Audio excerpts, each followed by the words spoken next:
Saya nak tahu siapa pegawai yang in charge ni. Sekarang ni diorang tengah turap jalan. Tengok ni berair.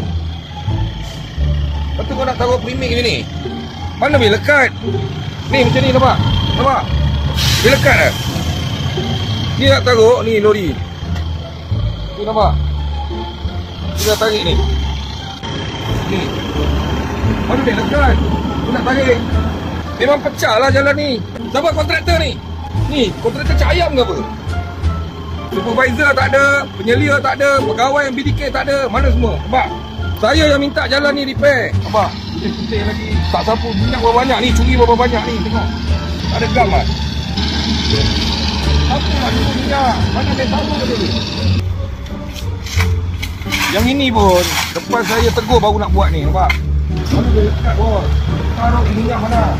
Tengok, kalau saya tak ada tadi, dia taruh je. Pegawai yang in charge ni. Kau bayar, kau memang lah. Hutang!